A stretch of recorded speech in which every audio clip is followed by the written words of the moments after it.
Hi, Phoebe. How are you? And welcome to the podcast.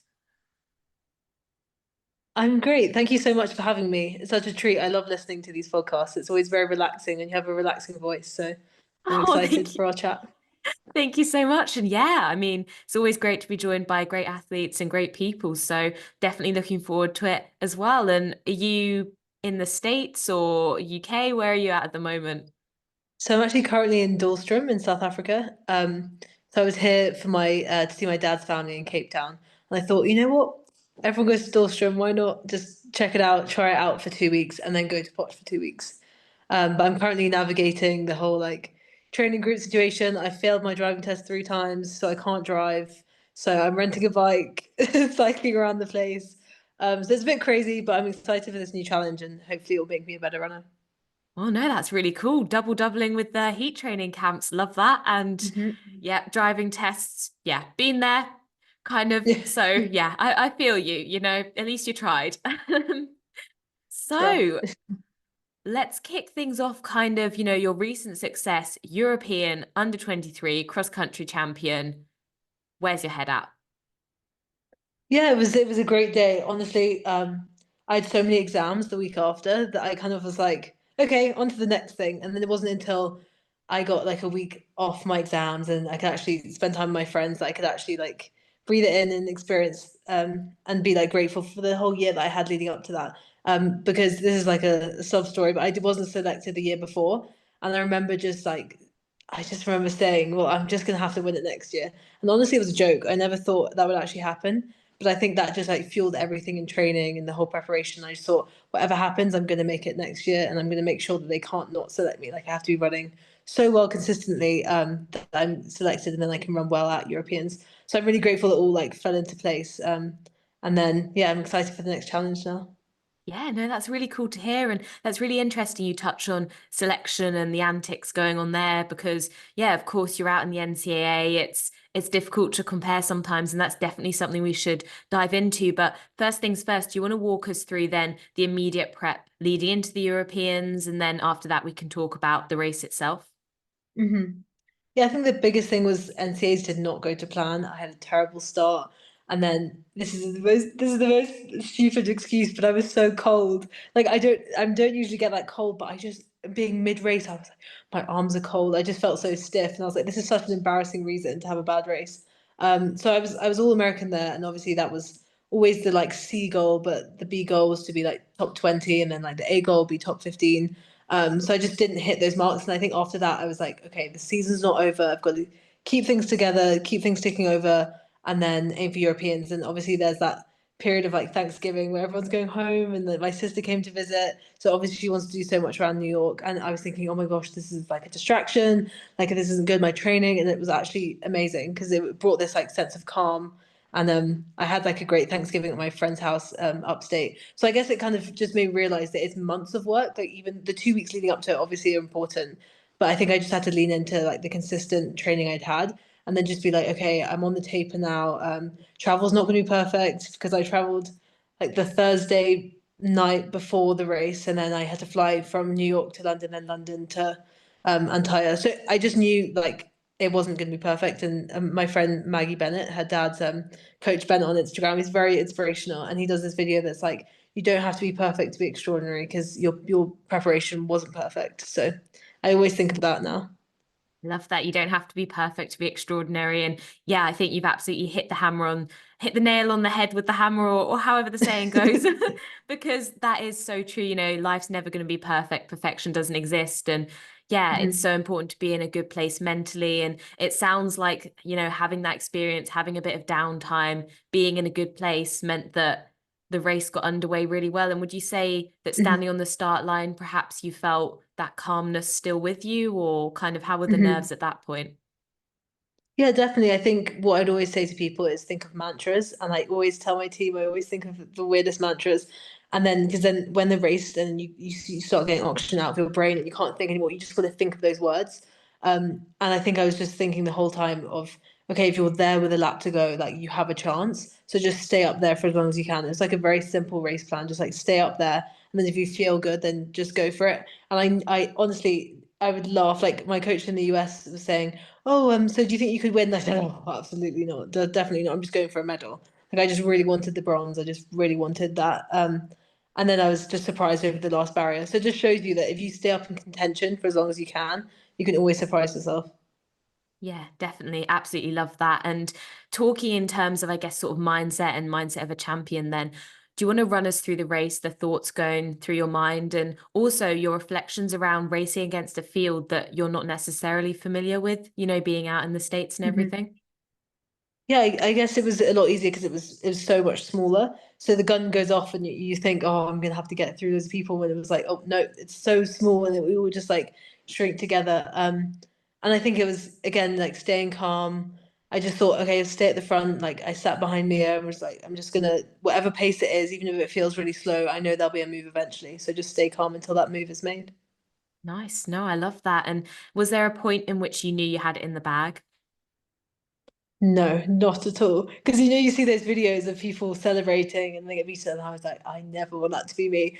So I was just like, go for the line. I'm sure they're just there. I'm sure they're just there. And then I think in the video, I almost missed the line. Like I think I was going way too far right, and then suddenly I was like, oh my gosh, the codes are just there. So then I was like, oh, and then I always feel weird, like if you do a celebration because it's kind of like you've planned it, and obviously I hadn't planned to win, so it was just I just put my hands up, and then they always catch me on the downstep. I mean, when I say they always do, it was like the Ivy League championships that I won like a month before that. And again, everyone was like, "Are you gonna plan your celebration?" And you're like, "No," because like you cannot take anything for granted in the sport. Like it's like you can have a great day, you can have a really bad day. So it's like in my head, I've never been someone that's like thinking about the end. I just have to think about getting to that line, and then I can it's a relief and relax from then. Yeah, definitely. I think that's a great mindset. And yeah, so many people sort of comment around the importance of focusing on the moment and the now and not overthinking the future, not thinking too far Mhm. in advance. And so I guess when that moment did come for you, you break the tape as a European champion. What was the initial kind of thoughts going through your mind?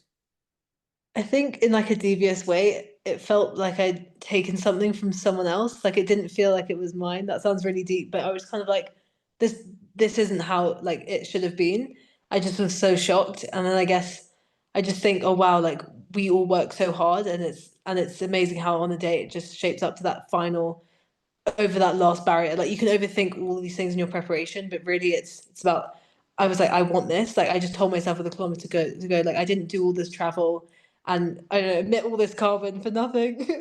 Which is like I feel like I sacrificed so many of my kind of values, and I'm not pursuing other things I'm interested in because I want to do as well as I can at this right now. So I was like, okay, I'm not making all these kind of choices to then just not give it my all. So I was like, you know what? If I give my all and then get third, that's still great. So I think I'm excited to use that energy into my next races and just kind of be more fearless.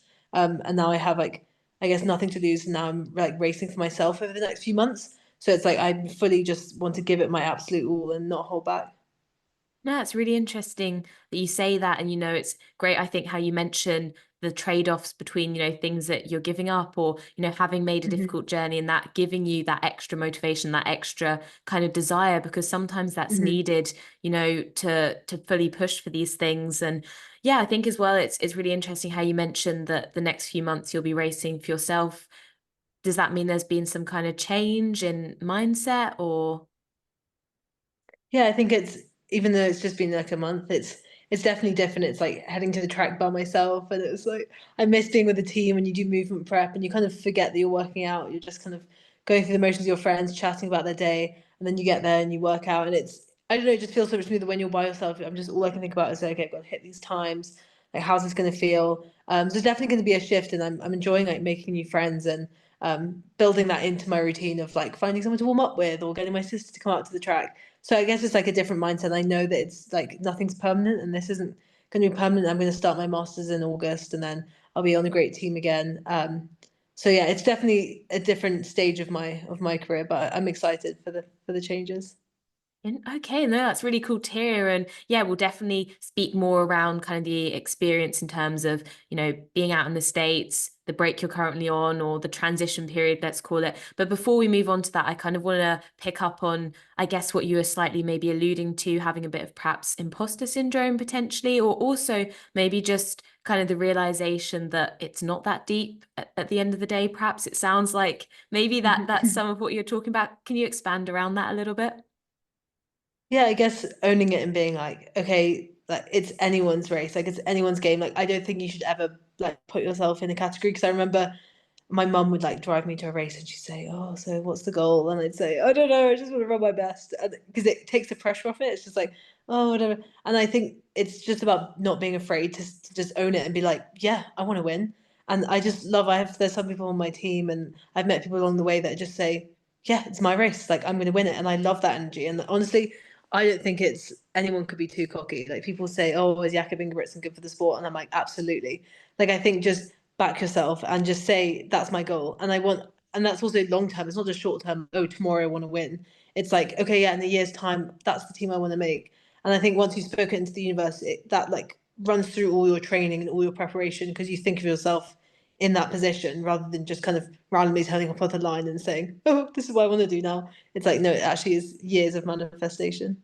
Yeah, definitely. I think it's so true. You know, the mental, the physical being so important, and so much goes into the physical, but it's the mental where things fall down. And Hmm. I think as well, you kind of raise an interesting point there in terms of would you say that the sport seems to have a culture of not necessarily fear of failure, but there is very much kind of, oh no, you don't want to say too loudly what you're aiming for. You don't want to be too vocal or too ambitious. But actually, you know, everyone's training hard, everyone's putting in the effort.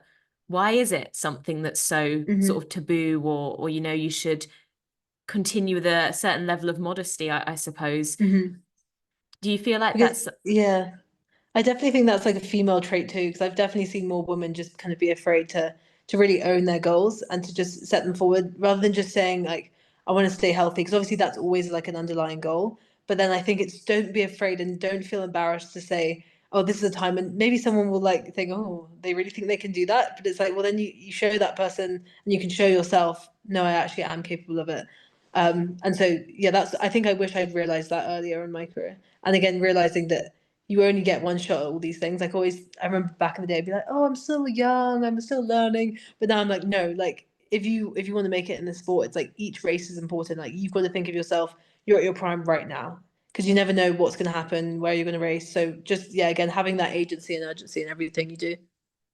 that's really interesting to hear. And I guess would you say then that maybe in the past you were a little bit more relaxed with your attitude towards running and racing, and that's something that's changed more in recent years? Yeah, I remember like English schools, everything when I was younger. I don't remember ever having a single goal. That sounds so terrible, but I remember never thinking, I think it was a goal of me, like I remember trying to make English schools and I think that was can't even remember now, top eight in your county. I remember that was a big goal. But I never really thought beyond that. And I remember one year my coach at home saying, "Oh yeah, I think you could make under 20 euros." And again, it didn't really stay in my mind because I thought, no, no, that's too far away, it'll never happen. And then it honestly felt like it happened by accident, like it wasn't even planned. And then I made it, and then I just thought, oh, I'm here. It doesn't matter where I get. And I'm just frustrated because I'm like, you know what? Those championships when you're younger, and I would tell any junior athlete, is so important. Like if you medal at like an under 20 euros or a world cross, it honestly is life changing, and it sets you up. You get funding because obviously you show this amazing potential, and then that changes all your options. Whereas I think because I kind of took a while to gear up to it, and then it not that you kind of have less options now because you're a bit older, and then people are already established. So I think yeah, if I could tell any junior athlete is set those European races and those international races as like your top priority. That's really interesting you raise those points. And I think, you know, something really important to be discussed. And on the one hand, you know, initial thoughts are that sometimes there is merit in not being too serious as a junior in terms of, you Hmm. know, self-preservation, keeping the enjoyment of the sport, not overtraining. There's definitely that Hmm. school of thought. But then at the same time, there is that funding cycle. There is, especially the Hmm. way the sport's structured in the UK, is very much, you know, once you break into a certain level, it kind of bent, you know, snowball rolls Hmm. itself. So I guess reflecting back on things, do you think that you have benefited more or less overall from taking a slower approach through your junior years? Hmm. Yeah, that's such an interesting point because I guess like I was at boarding school, so there was like a kind of a limit on how much training I could do. Like I made friends with this local mum, amazing woman called Helen Hind, and she'd pick me up from school. and take me to the track and to like train with her son, which was so fun. But anyway, and then I never really remember like being pushed. I didn't really like I didn't have a watch or anything. It was kind of just randomly running. I was playing a lot of lacrosse, so I guess I was running a lot with that. So I guess looking back, it kind of sounds I don't know, hypocritical that I'm like, oh, focus on Euros, like put all your energy into that when I didn't. So maybe it is better just like to ease into it. I just see other people that kind of had more success younger and they have more support now. But I think, yeah, I can't get greedy and just think like, oh, all I need is support. Because at the end of the day, running is running. Like you can do it with no funding, all the funding. You can do it with training camps or no training camps. It's like if you want it, you can make it work regardless. Um, and I'm happy that I went to Colombia and I had a great time and I'm really happy with the degree I did and everything. So yeah, I guess I'm grateful for everything that led me here. Yeah, no, of course, but definitely it's such an important point to raise. And, Mhm. again, there with sort of the funding and the opportunities that are available, yes, like you say, you can do anything, anyone can do anything, anyone can achieve anything, absolutely. But it's at what cost? What do you have to give Mhm. up? And sometimes having that support can be that crutch that can make Mhm. it easier. Are there any things in particular that you think would have been useful to you at a younger Mhm. age or that you did Mhm. benefit from that you think really added value to your journey? Mm. That's a great question. Um, I think yeah, I've never had a coach that's like I don't know, not giving me any autonomy. Like I've never just had somebody like you have to do this, and I don't have my parents aren't very interested in what I do. So I think I'm really grateful that yeah, I've always had autonomy in all my decisions, and I've always been able to like trust in like my own abilities and like my decisions. And I think that's really powerful because then you know that everything that's led you here is your choice. And then I feel like I'm doing this because I love it and not because someone else is forcing me to. So that's probably something I'm very grateful for. And I think, yeah, in general, I've had so many great friends to train with, which has made it so much easier. And I've made so many great friends from the sport. Like this summer, I did so badly at NCAs, and my motivation was like an all-time low. And I thought, oh, why not? I'll just do this race in Loughborough because maybe it will encourage me to do British champs. And I didn't want to do it. The morning of it, I was doing the shakeout, and I just thought, I'm running 8 minute pace, and I just hate this. And I think sometimes I just hated running during that time, and I went there, and then my cool down. I saw Philly Bowden, who's like honestly idol. I was like, she's so cool. So we were cooling down together, and then she's cooling down with this girl called Neve Brown, and then we made friends, and she lived in Putney, and it was great. And then for the rest of the summer, we trained together, and that was honestly one of the highlights of my year because suddenly I realized this like amazing, lovely person was just down my road, and we could train together, and we're still such good friends. So it just shows you that this sport, like, it opens up so many doors that are so unexpected. Yeah, definitely. I think it's great that you touch on that. It does give you sort of a network. It gives you a life outside from life. And yeah, it does open so many opportunities like this. And for you, would you Mm-hmm. say there was any turning point in particular? You took up a scholarship to the States. You talk about competing at the Europeans as an under 20 Mm-hmm. and that being something that maybe was a bit unexpected. When for Mm-hmm. you did you kind of have that turning point that snapped you into, really wanting something more from running? Yeah, I think it was definitely I committed to Columbia my like final year at school. So like at that point I wasn't good enough to receive any scholarships from any US unis.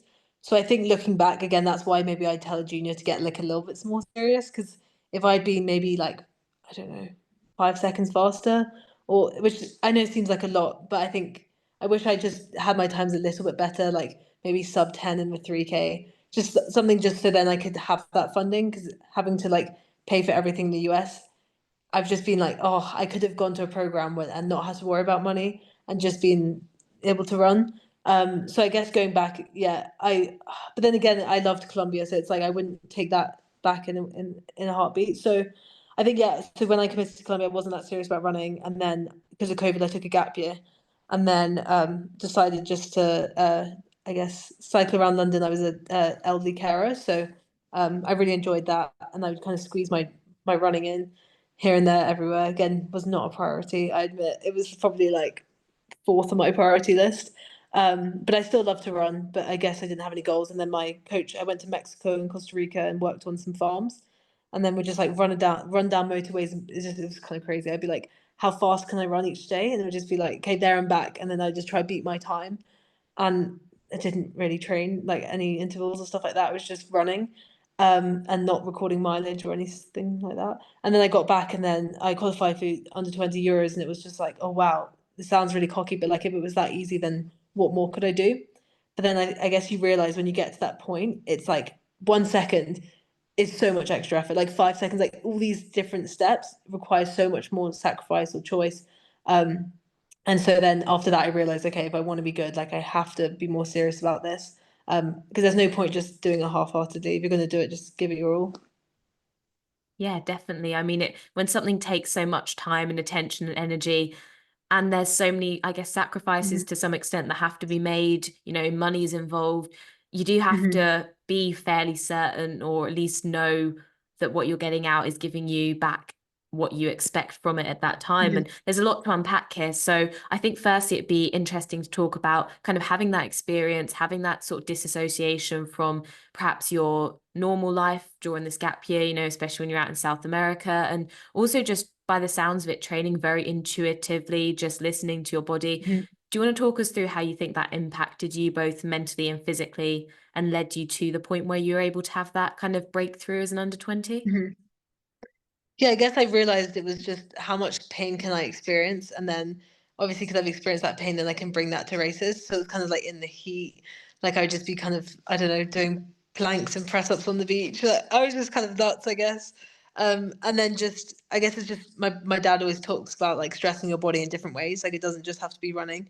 So I guess I was doing like a lot of like hiking. My friend and I went to like a nude hiking hostel, so that was funny for a few weeks. So just like crazy experiences that you wouldn't get to do in your everyday life.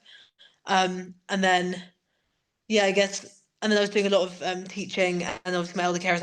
I was standing, and I was like very active throughout the day, and like a lot of the work was obviously quite like challenging and difficult, and like there was a lot of like emotional baggage that came with my job, and I just think like seeing I don't know helping people and just like learning about so many sectors of work that I'd never really experienced, I guess inspired me in so many ways, and I was like, well, these women they're carers for their whole life, like to feed their children and to live, and I'm just doing this for 1 year, and it's my like running and studying is like the easiest thing compared to what these women do. So I guess it just showed me like how yeah how difficult like life is for everyone, and how the easiest thing I control is just like how hard I run, and if that's the hardest thing in my life, then that's easy. No, that's such a great realization or reflection to have. And yeah, definitely something that I can see being really useful for motivating you and keeping that kind of love of running. And it sounds like balance is something that you're quite good at having in your life. Would you say that's still the Hmm. case to this day? Yeah, definitely. I think I've had to make a lot of choices, and I've turned from being a yes woman to a no woman. So I feel like I have to say no to a lot of things. But now instead of saying no, I'll say, okay, like I can't come on the night out, but why don't we get like brunch after my long run? Or why don't you cycle with me while I run? And just like it sounds really bad, and again, this makes me very selfish. But I definitely try like fit my plans around my running. So I'll get back from a big meet and say we're away for 4 days. I'll just say to a friend, oh, like let's go to the cinema on Sunday night. So it's not like exerting too much energy, but then it's still a fun thing to do with friends. So I guess it's just like learning how that balance is best going to fit with my training. And now I do higher mileage, so I feel like an old man a lot of the time. I'm just kind of like walking around like sore legs. So I guess yeah, my friends understand that now, and I can adapt my life to that new lifestyle. No, I think it's really interesting that you mentioned kind of the feeling of being selfish, because that definitely is something that honestly I think is required to be kind of your best athlete, especially in the context that we're in now as a sport, Hmm. in terms of, there being so much out there, the stakes being so high, you could rank probably 100th in the country with a time that would have won you the 1930 Olympics. So I Hmm. think it's good that you kind of acknowledge that, but also demonstrate how you can work with, meeting your needs from a running perspective, but Hmm. also trying to accommodate that and adapt that to fit in with normal life best as Hmm. possible. Yeah, And for sure.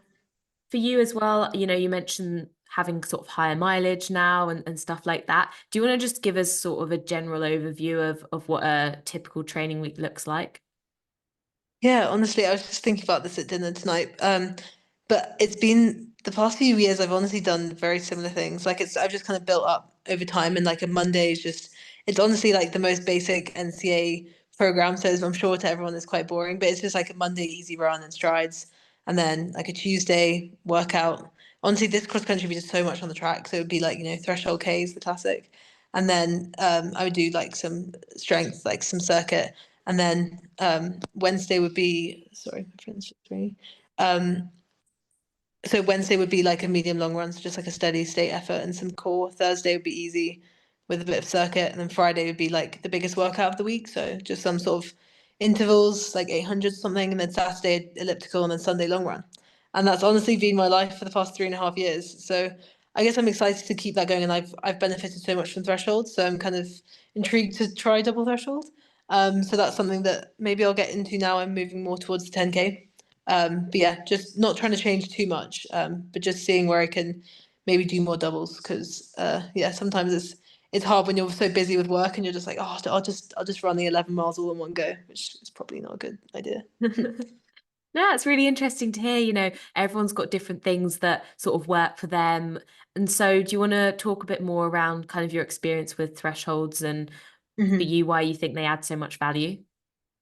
Yeah, well, I honestly, not that I didn't believe in them because I know a lot of people benefit from them, but I never really did because I was like, I just like running as hard as I can all the time, which is like such a cliche, but it's just I don't know, I feel more confident. I can go into the race being like, oh, I've had all these hard workouts, but it's kind of like letting go of that ego and that pride side of things and just being like, okay, this is gonna be a really easy workout, but it's gonna benefit me in the long run. And amazing like coach Delaney who came from NAU and she was our new assistant coach this semester.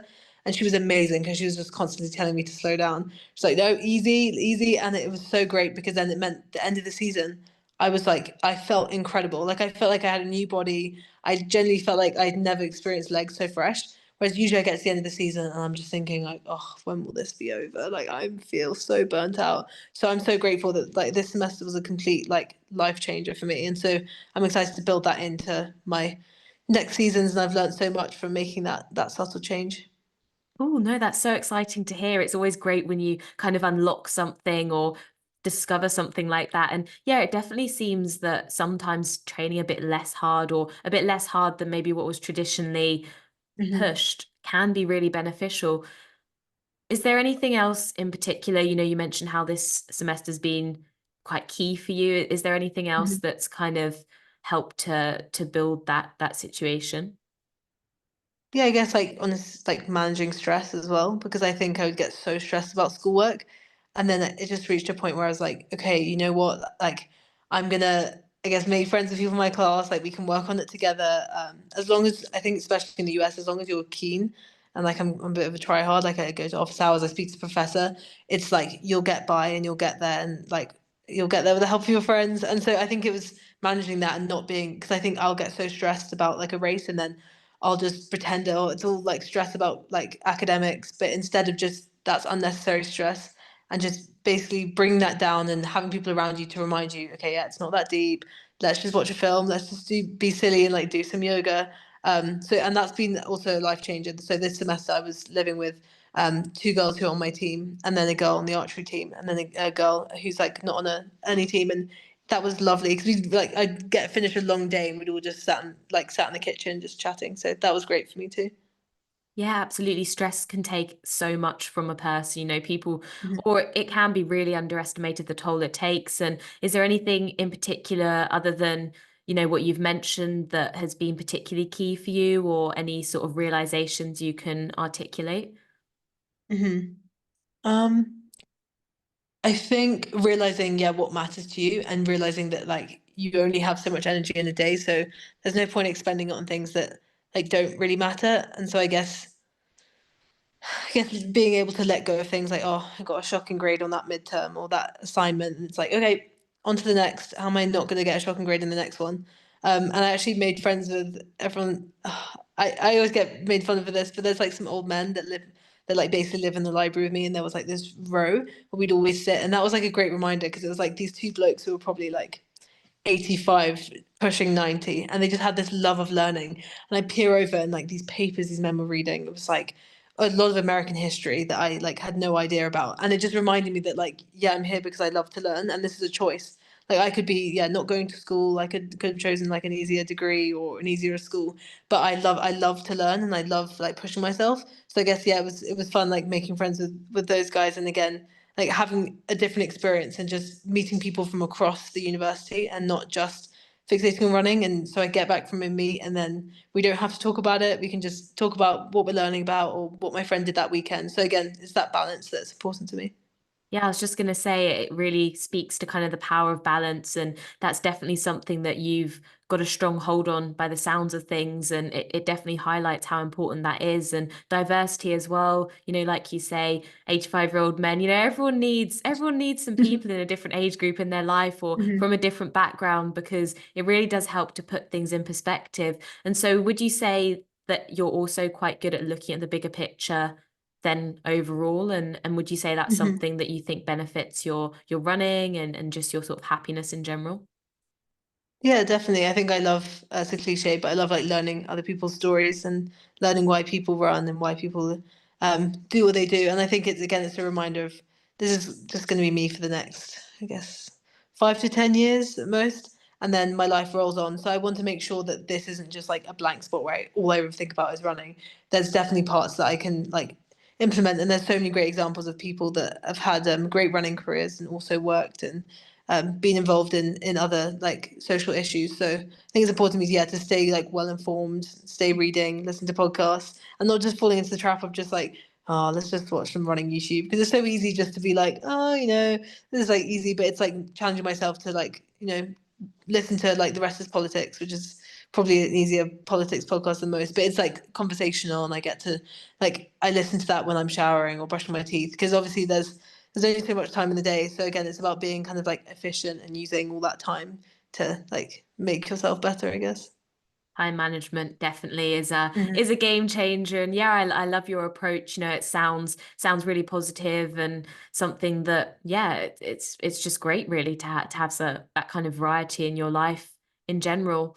And I guess then as well, like another thing to sort of discuss around, have you ever felt kind of, especially, having just won the European champs, Hmm. having kind of made a few decisions in the past few years to put running in, maybe a bit higher up in your priorities list. Have you ever Hmm. felt any pressure to kind of, focus more on running, or have you ever felt your Hmm. environment start to runningify you or living with other runners? Has that Hmm. ever got to you? Yeah, I think that's such an interesting question, and I think I'm admitting to like a deep dark emotion here, but I think envy and like kind of jealousy is such a toxic emotion, but I guess I see people that like, I used to run with when I was younger or friends and they're so successful and they've got deals or something and I start thinking, oh, that's what I want, that's what I want. I'm like, no, if you got to like regain of like what are your goals and like how are you going to get there? And you can't just want something because someone else has it. Like that's not really going to drive you on and that's not going to be like it's not going to give you longevity in the sport. So again, it's like reminding yourself, why do I do it? And how am I going to find my niche in this sport? Um, so I think, yeah, that's probably what I've had to like remind myself over the past few years when I'm making decisions.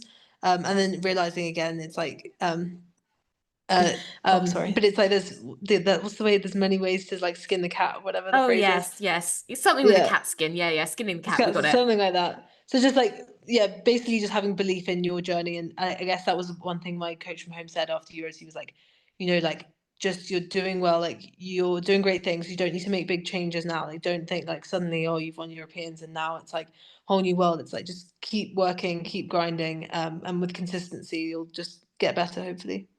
Definitely, that's such a sensible approach and something that, comes up time and time again, the power of consistency and the small changes that really add up in the long run. And yeah, I really respect your transparency there, sort of talking around jealousy and envy, because I think Mhm. definitely, there are a lot of inequities in life in general, but within running as Mhm. well. And I think in a sport that's so comparison based and also just the way Mhm. that modern life is, it's very easy Mhm. to get caught up in those cycles and actually taking it back to would I be feeling any different if I didn't know what X was doing or what Y was doing? And being Exactly. comfortable and Mhm. okay with that is such an important and valuable thing. So yeah, I think it's great you talk around that. And would you say that's something that you feel you've managed to fully kind of let go of, or do you feel like sometimes it still kind of bugs you a bit? Yeah, I guess it still bugs me a bit because I'm always thinking like, what are the people that like I'm racing against are doing? Like, what are Yeah. they like? What are they? What's their workout? And it's like, well, no, like some people will under workout and then like race way above their fitness level. Or some people will like race like work out really well and then not race as well. So just knowing that like you know what, just do your own thing, push yourself, like have a few hard days, like bring your A game when you need to bring your A game, and then have easy days when you need to recover. And yeah, again, just not getting carried away with comparisons. Definitely, it's such a powerful message, and especially when everyone's so individual and unique. And like you say, you don't know if people are overdoing it or underdoing it. Maybe Hmm. every single Olympian's doing it wrong, and we're all looking up to them, and everyone's doing everything the same way. And Hmm. who knows? Hmm. Okay, and so we've spoken more broadly around kind of more things mindset, what you've kind of realized, some of your values and reflections in general. But let's kind of peel things back to the start and walk through kind of your early years, how you got into running, and touch on then your experience out in the States and some of your general reflections around that. So, first things first, how did you even end up running? Yeah, I think like most runners, I started with doing other sports, and I remember played a lot of tennis growing up because I live in like a very tennis hub in London. So I was always thinking like, oh, I want to be a professional tennis player. And I remember like one of our sessions each week, we were next to Andy Murray. So I remember just seeing him and his dedication and like his balls would roll onto my court. And I'd be, oh, I'm so excited. And I'd go to tournaments every weekend. And then I went to boarding school, and then like tennis didn't really work out because it wasn't really going to work with boarding school, and then I was like, oh, I want to try athletics, and they were like, well, you've never done it before, so get lost. And so then I kind of didn't really get involved, and I did lacrosse, and then I used to cry because I was not in the A team, and I thought I'm such a failure. I just want to be in the A team. And then I wish someone had told me earlier. I was just really, really bad at lacrosse. I think the only thing I could do was run. I couldn't make decisions. I was a mess. I just chuck it, and I just was terrible. And then I ended up like getting involved with Scotland lacrosse. Which was so much fun. And but I kind of realized I loved the fitness test that they did, and then that's when I was like, yeah, maybe running is for me. So then we do like school cross country, and I used to just love it. Like he's just everyone would like hide in the woods or like walk, and I was just like, no, I just want to keep running. And again, I wasn't the best at the beginning. Like I loved it, and then I used to I guess run out of school and go to like Hewington Park and just run about in High Wycombe. So again, a lot of it was just like self motivated, like all of it was just because I enjoyed the action of doing it. And I don't think I've ever honestly I don't think I've ever like woken up and thought I don't want to run. And I guess I said after NCAs I was really demotivated, but I always knew that like a run would make me feel better. So yeah, I've always just loved it from the beginning. Oh, that's such a lovely way to get into it. And yeah, definitely when you are enjoying the fitness test, I think that's very clearly one of these sports players is not like the others, definitely Yeah. a distance runner or an endurance athlete right there. And I guess then how did things evolve and escalate? Hmm. Honestly, I'm so grateful because I had such great like setup in like Windsor, Slough, and Hounslow. So I just turn up to the workouts, and then I guess we call them sessions in the UK, but workouts in the US. And then I guess I was just like improving. Again, did not have any crazy goals. Just chose Columbia because I thought it was like the best academic school I could get into, and I thought it's a little bit devious, but I thought, if this is too, I remember asking so many girls this, like, how many hours a day is the commitment? And then someone trying to me, oh, it's like having a part-time job. And I was like, oh, I don't want that. So I thought, okay, I'll get to Columbia and then I can always quit if I wanted to, because I wasn't tied down by a scholarship or anything. So I kind of liked having that autonomy and freedom. And then lo and behold, I had my gap year and then realized I love running. And then from there, I just arrived at Columbia and just loved it more and more, like every season. Okay, no, that's really interesting to hear. And yeah, I think sometimes when you have another focus, like in your instance, initially there was quite a lot of academic motivation there. I guess it can take off some of that pressure. And so the setup for you going out there, were you not on a scholarship, is that correct? Or did that change Yeah. at any point? Yeah, I never received like any money, and honestly, I've never received any money from the sport, and so that makes me a bit spiteful because I'm like, oh, I give so much, but it's like, no, I give so much because I love it and the people I've met, and it's a lot more than money, and hopefully, one day my performances and my running can speak for itself, and hopefully receive support from like a brand that I'm aligned with. That's really interesting to hear, especially with the success you've had, because yes, you've kind of come into the limelight on the UK scene very much with the European champs, but the truth is, the past few years, you've been right up there at that level, consistently performing really, really Mhm. well. And I think it definitely speaks to kind of the maybe narrowness sometimes in terms of how the funding structure goes, talent identification, sponsorship opportunities, and yeah, where things are headed in that Mhm. direction. For you, what would be kind of the ideal form or arrangement in terms of support or sponsorship, and what kind of things would you be looking for in a brand that you'd like to work with? Yeah, I think at the moment, obviously, it'd be ideal to get an NIL deal because obviously they can get like reassessed once your NCAA eligibility is over, and I think that would just be amazing to like represent a brand while I'm in college. But I guess I'm reminding myself that obviously I have a lot of sustainability values, so I need to make sure that I can work closely with like the sustainability team of that brand and like hear about what they're doing. And I'm involved with eco athletes just recently, and that's basically just like a network of athletes from across the NCAA who also sustainability aligned, and I'm interested in moving forward with helping to organize the like world road running championships, which are in September in San Diego. So I've recently like connected with a woman that's heading out the sustainability there. So I'm excited to yeah like be in that intersection between sustainability and running because obviously it's such a, like a single use sport. It's like trainers are a month, chuck them in the bin, like fast fashion, these clothes like that are being made in like Vietnam. So I definitely am like looking for a niche where I can find a running brand that has like sustainable like right at its core rather than just as like a greenwashing statement that they make.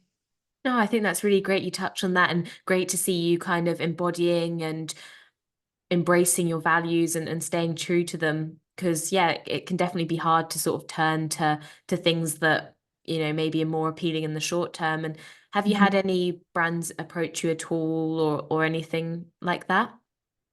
Yeah, I thought like after Euros, like a lot of people said, "Oh, your life's about to change. Like so many options going to open up," and honestly, that hasn't been the case.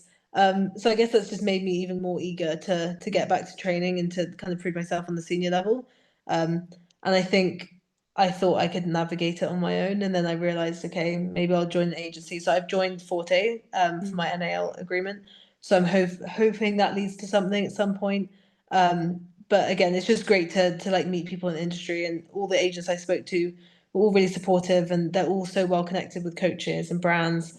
So there's definitely so many options, and that's the thing. You reach this point in life, and I think everyone does our age where it kind of feels like a tree, and you're like, oh, I could go down all these different branches. Like this one thing could then lead to another thing. So I'm trying to just explore each option, and I'm not jumping into anything too soon because I'm excited to see again who the training partners would be, where people are going to be training. So yeah, I'm just going to enjoy my last year in the NCA and just keep options open. Definitely. There's, yeah, almost too many options in life. I think there's a famous study from maybe Harvard or it might be Stanford with the jams. And when they put out 40 jams on a table versus when they put out 5 jams on a table at a market stall, sales were up Mhm. like something crazy, like a few thousand Mhm. percent with only Mhm. the five, because it can be so overwhelming and Mhm. cause so much regret and looking back when there's too much choice available. And can you talk us through what the deal situation is and talk around Mhm. what that means? And also if you've had any support or anything from sort of British Athletics or Team GB following on from your Mhm. race? Yeah, I've had no like yeah, nothing from British Athletics or anything. I'm on the like England Athletics like talent pathway. And that was from I think last summer. But I haven't really looked into what support that can offer because I think I thought I was based in the US and they can only offer support when you're in the UK, which is obviously at the moment not very often. But in terms of the deal, yeah, I think so. I signed with Forte for like an NAL agreement, and that basically allows them to talk to brands for me, and that gives them the permission to talk to. And I obviously, my biggest goal I think is to run for Hoka because I think the like team that I've spoken to, like everyone I've spoken to in like the NAS Elite group in Flagstaff, just been so lovely and supportive. So that's probably like my top goal, and they've seemed like the brand that's been the most interested. Um, but yeah, I think I was trying to like kind of cold call and send emails, and I've just received absolutely nothing. So it just shows you that like cross country is fun and it's great build for track. But I think track is the one that you can really like wow people and you have good times and race well at championship level, which honestly I've never done. So I need to make sure that my training now is geared towards that championship racing. And I'm not just like a time trialer who just like appears and sometimes runs fast times. Like at championships, racing is the most important. Gosh, no, it's really interesting. It's like you think you get somewhere and something would happen, but then there's something else. And has that come with any additional pressure that you've placed on yourself? Yeah, definitely. I think it's like thinking it's okay, it's gonna sound so cocky, but like if I can get to that point with the work I'm doing now, like I just think, oh, well, if I work harder, like where can I go from here? So again, it's about working patiently, and I'm not gonna be greedy and just jump straight there, but I know that with more hard work I can be more successful on the track. And I'm just I'm excited to get that hard work underway. And that's why it's hard because then you have like your best race and then it's like, okay, well now off time. I'm like, yep, I just want to get back to it. So soon. Yeah, definitely. Patience really is a virtue. And yeah, you can never go too quick with these things. You've got options, you've got the talent, the talent's there. That's not going to leave you. So yeah, hopefully things will kind of come into practice soon, or something will come through in that respect. But yeah, it's definitely really interesting to kind of hear that's the situation that you're currently in. And so then in terms of just NCAA in general, your experience there and where you're heading to next, do you want to talk us through maybe what you think's been most valuable about being in the NCAA system, what's been most Mhm. unexpected, and also what's been most challenging? Mhm. I think to start off with the most challenging, which I probably should have been more prepared for or like know more about, but just the amount of racing. Like I feel like with English schools and just nationals, like I think I would race like maybe twice or like nothing. I just remember, or even if I did show up to a race, you wouldn't really take it seriously. You'd only have like one or two serious races a year. And then suddenly it's like every weekend you have to perform. And I don't know, I feel like in a race week, my character kind of changes because I'm thinking, okay, got to make sure I get my 9.5 hours tonight. Like I've got to make sure I'm doing everything right this week. And so it felt like I was like more tense for like a lot of my university's career. So I wish I could go back and kind of tell myself like, okay, like the biggest races of the year is like this month, and like before then, the races are important, but they don't mean everything. And I've had seasons where I've had like shocking races at the beginning, and then by the end I was fine, or the other way around.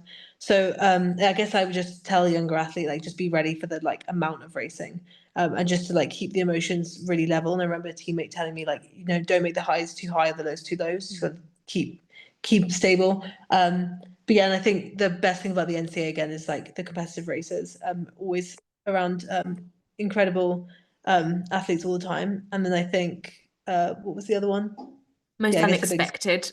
most unexpected. Yeah, I think that was also crazy how connected like all the coaches are from all the different schools and how it's like this massive network of running and it's like massive. And so sometimes I think that can get a bit all consuming and you sometimes just have to detach yourself and be like, okay, no, I love to run for the pure form of running, like all this baggage around it is just like stuff that's going to slow you down. So I think if you get back from like a big race and like you've been traveling for like 7 days and all you've spoken about is running, just tell yourself like, okay, I'm gonna have a weekend where no one's gonna ask me about it. I'm gonna do something fun in New York and then we like get back to business on Monday and giving yourself that grace.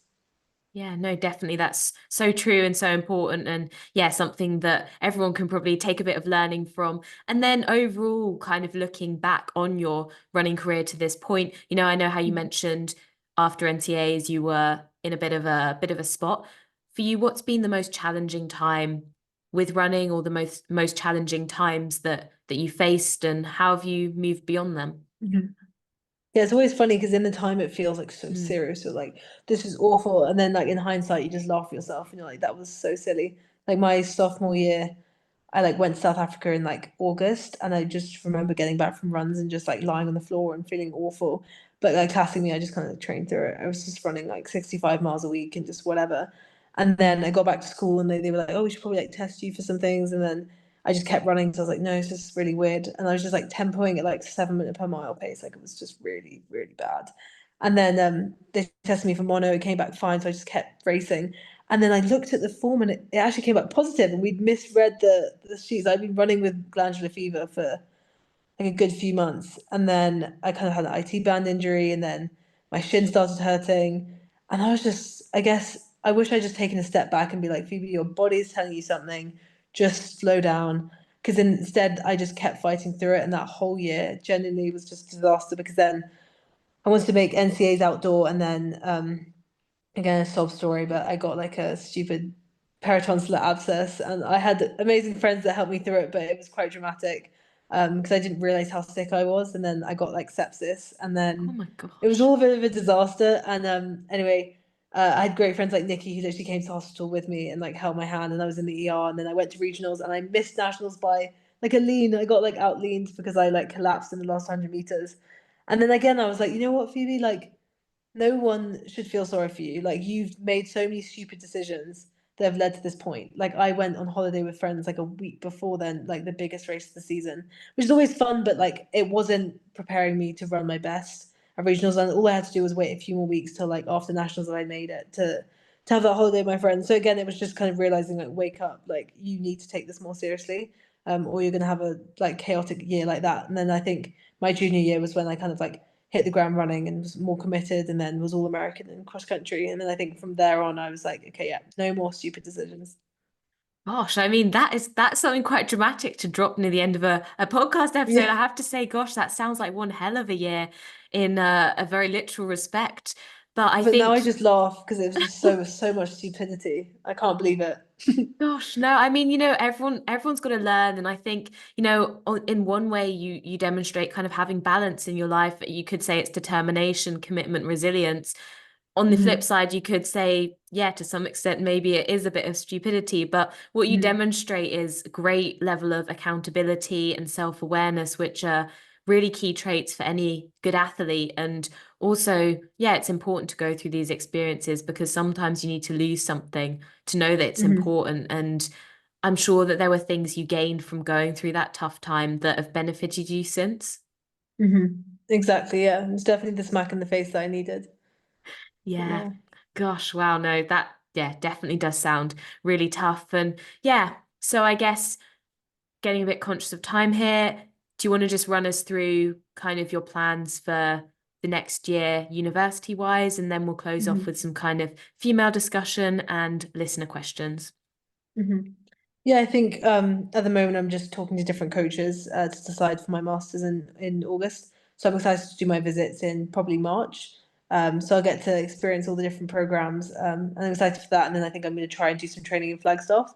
So I want to just basically treat these next few months of just committing to running, like meeting great other runners. And again, like I graduated a semester early, so I feel like I don't want to miss out on this on taking interesting classes. So I want to keep reading.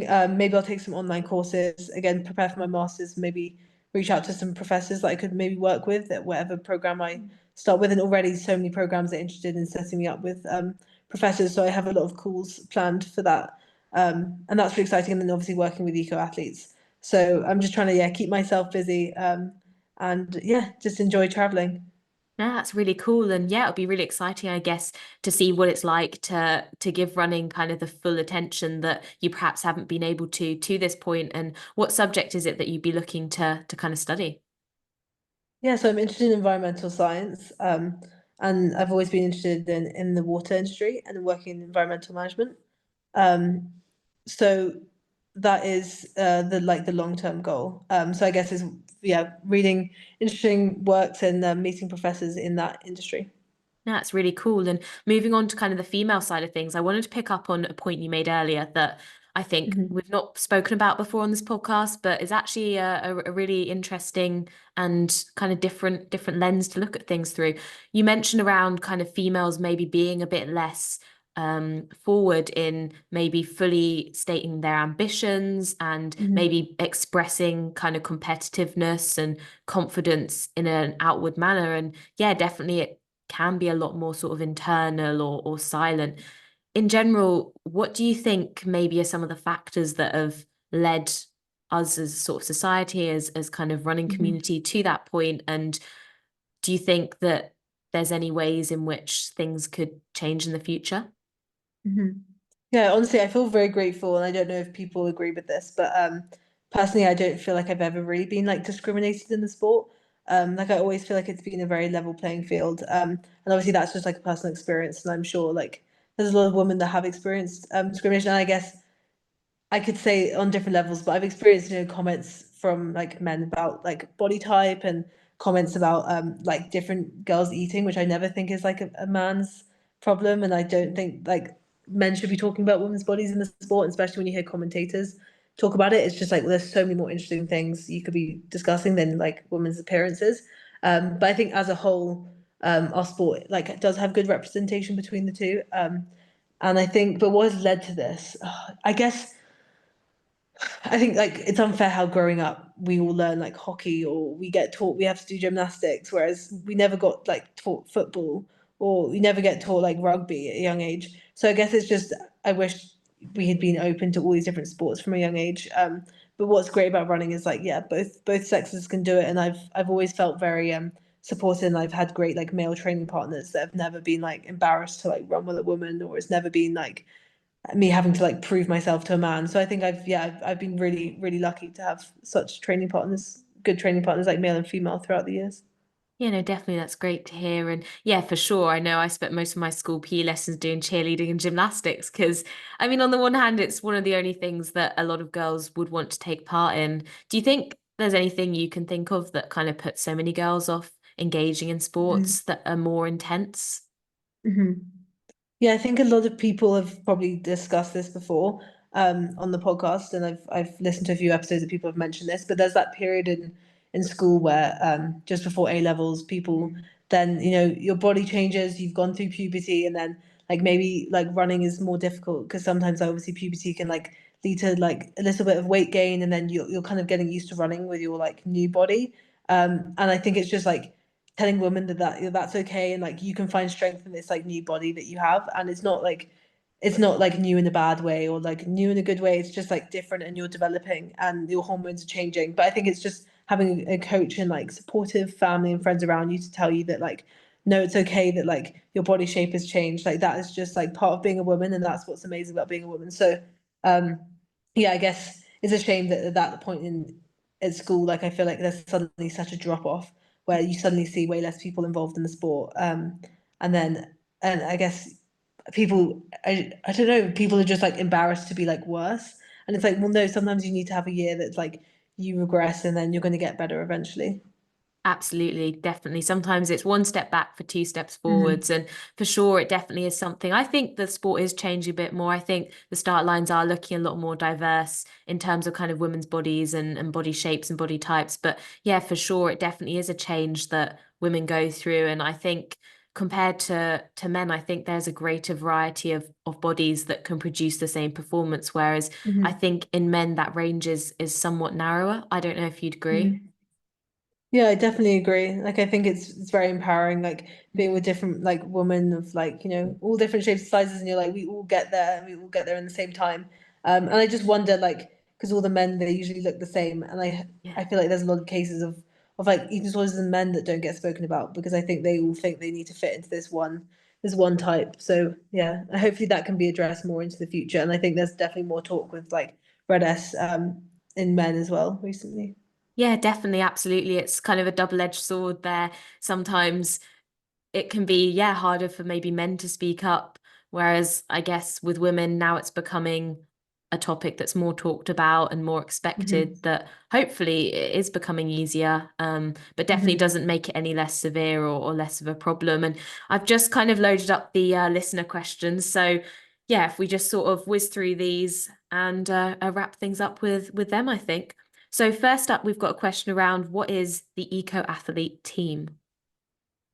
Yeah, I think I spoke about that briefly, but it's just like a team of athletes across the NCAA that are like environmentally minded. And it's I guess it's like a kind of networking platform, and I'm excited to work with the head like Lou a bit more. And there's definitely we have a lot of like set up calls with leaders in the industry, and it's basically just like connecting us with people that like of areas of sustainability that we're focused on. But I'm definitely at the like very initial stages of it. So I'm excited to get more involved when I have more time now over the next few months.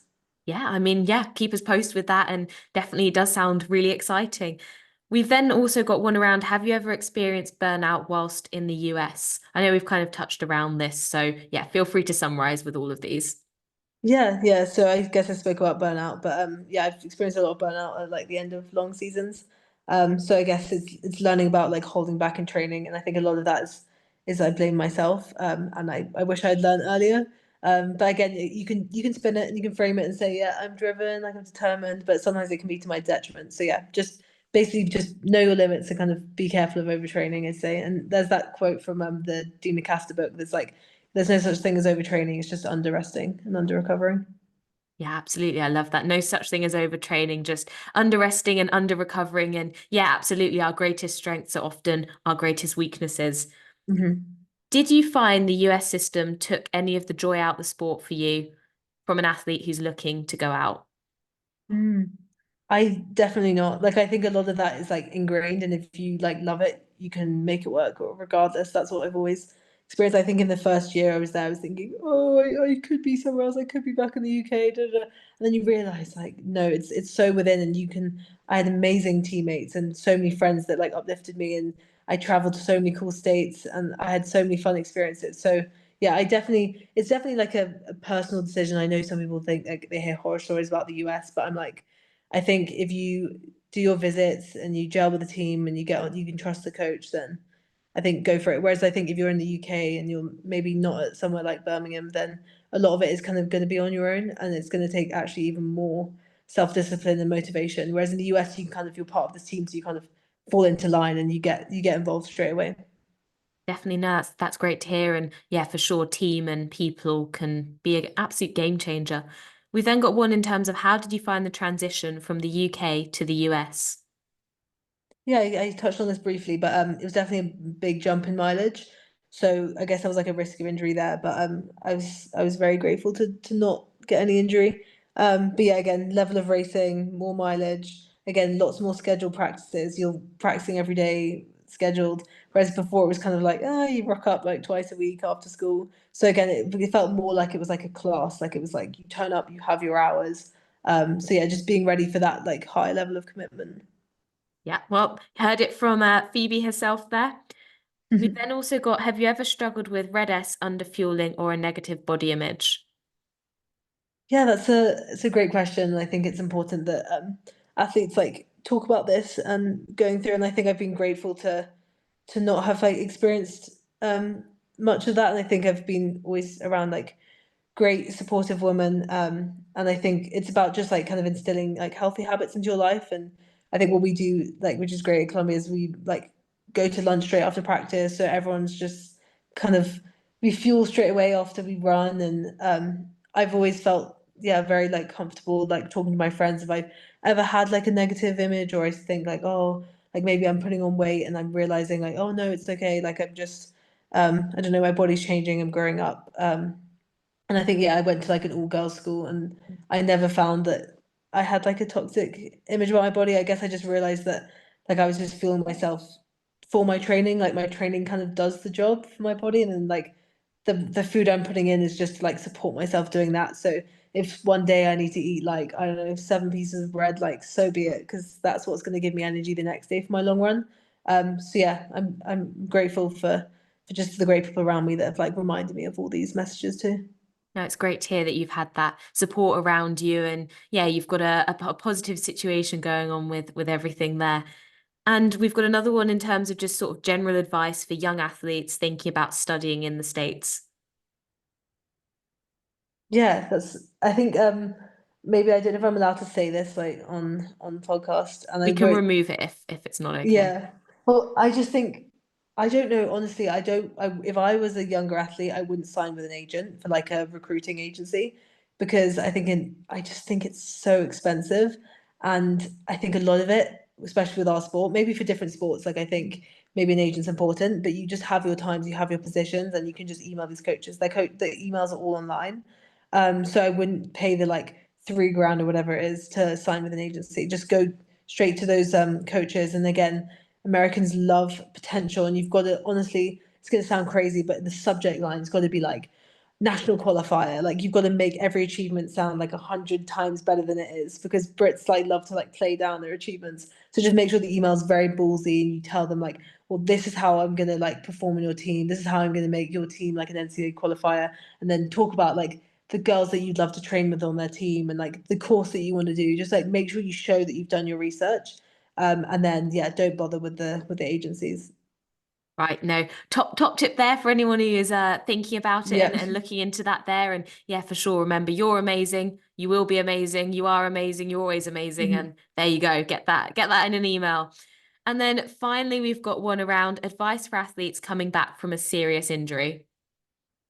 Oh, okay, that's an interesting one. I think I've never had one that's like taken me out longer than like 2, 3 weeks. Yeah, I was gonna Um, say, Yeah, but I think I've honestly I've been around like some friends that have had experience with more serious injuries, and this is like such a brutal way to put it. And but my friend Nikki, who now runs at Villanova, we were once cross training together, and I was just complaining. I was like, "This is so depressing. I hate cross training." I was just like being such a pain, and she's amazing because she puts up with all of it. And she was like, "Well, Phoebe, you're not dead," and I'm like, "It's true. You know, do what you can right now. Like you're still alive. You're still like working your heart rate. You can work your heart rate in so many ways, like cross training the pool, the bike, the elliptical. And if you want it enough, like you'll make it work and you'll get back fast. And it's just like again, like listening to your body, like you just indulge, like look after yourself and rebuild those bones, and then you'll be back stronger than ever. yeah, I love how the first thing is kind of bones, and that is such a, I guess, a common injury that so many people Hmm. have. But yeah, always look after yourself. And yeah, final two questions from me, just quick answers. Whatever comes to mind. What motivates you? Improvement. I think that's Improvement. just the most satisfying. Satisfying.